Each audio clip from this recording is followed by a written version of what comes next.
शपथ ग्रहण में सबसे बड़ी बात यह होगी कि आपको छाप दिखाई देगी आरएसएस की बैकग्राउंड के जो लोग हैं और जो सीनियर हैं, जमीन पर बीजेपी के लिए संघर्ष करते रहे हैं, वो यहां पर शुभेंदु अधिकारी की कैबिनेट में प्रोमिनेंट चेहरों के तौर पर शामिल किए जाएंगे। शुभेंदु अधिकारी का शपथ समारोह रविंद्रनाथ टैगोर की 165वीं जयंती के मौके पर होने जा रहा है। इस मौके को बीजेपी बंगाल के लिए ऐतिहासिक बनाने जा रही है। कोलकाता के ब्रिगेड परेड ग्राउंड में 50,000 से ज्यादा कुर्सियां लगाई गई हैं। समारोह में शामिल होने के लिए आने वालों के लिए 20 एंट्री गेट तैयार किए गए हैं। शुभेंदु अधिकारी के शपथ समारोह में सुरक्षा के भी पुख्ता इंतजाम किए गए हैं। पुलिस ने ब्रिगेड परेड ग्राउंड को 35 सेक्टर्स में बांटा है। कुछ सेक्टर को मिलाकर एक ब्लॉक बनाया गया है। एक ब्लॉक में एक आईपीएस रैंक का अधिकारी सुरक्षा का इंचार्ज होगा। कोलकाता पुलिस कमिश्नर अजय नंदा खुद पूरी सिक्योरिटी के इंचार्ज हैं। वीवीआईपी मूवमेंट को ध्यान रखते हुए करीब 4,000 पुलिस कर्मियों की तैनाती की गई है। ब्रिगेड मैदान के आसपास की ऊंची इमारतों से निगरानी की जाएगी। वीवीआईपी की सेफ्टी पर नजर रखने के लिए ड्रोन का इस्तेमाल किया जाएगा। ब्रिगेड मैदान में शुभेंदु अधिकारी के मुख्यमंत्री पद की शपथ के साथ ही श्यामा प्रसाद मुखर्जी ने जिस बंगाल का सपना देखा था वो साकार होगा। और बंगाल में शुभेंदु अधिकारी को विधायक दल का नेता घोषित किए जाने के बाद बंगाल में जश्न का माहौल है और बंगाल की सड़कों पर लोग खुशियां मना रहे हैं, जो तस्वीरें इस वक्त सामने आ रही हैं।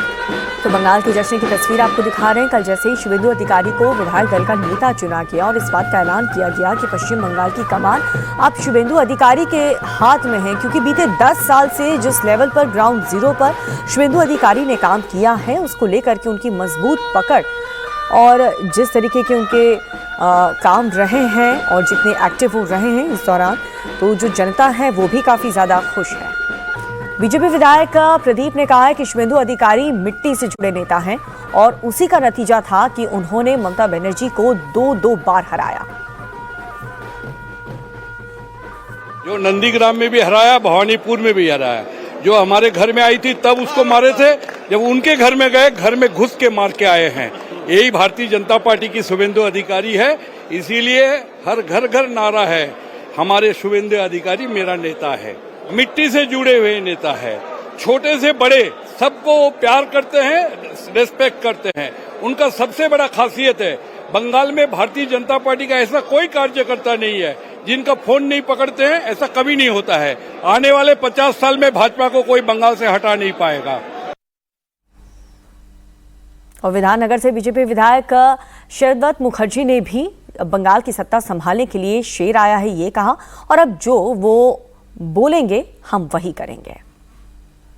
बंगाल में शेर आया, अभी तक बंगाल में तो कोई नहीं था शेर। बंगाल का नया शेर, एक ही शेर, शुभेंदु अधिकारी। हम लोग साथ में जुड़े हुए हैं। दादा जो बोलेंगे भाई काम करो, वही काम करने के लिए तैयार है हम लोग। दादा, शुभेंदु अधिकारी लगातार बंगाल की मिट्टी को कस के पकड़ के हुए थे और इसके साथ साथ लगातार संघर्ष करते गए, लगातार जो भ्रष्टाचार के खिलाफ आवाज उठाते गए, तो उसके बाद मुख्यमंत्री बनना। भारत और हिंदुस्तान के इतिहास में ऐसा कोई विरोधी नेता प्रतिपक्ष है नहीं जो दो बार सिटिंग मुख्यमंत्री को हराया। शुभेंदु अधिकारी, इसीलिए हम बोले कि सारा इंडिया में एक इतिहास है। तो अभी जो दादा बोलेंगे उसके हिसाब से हम लोग काम करेंगे।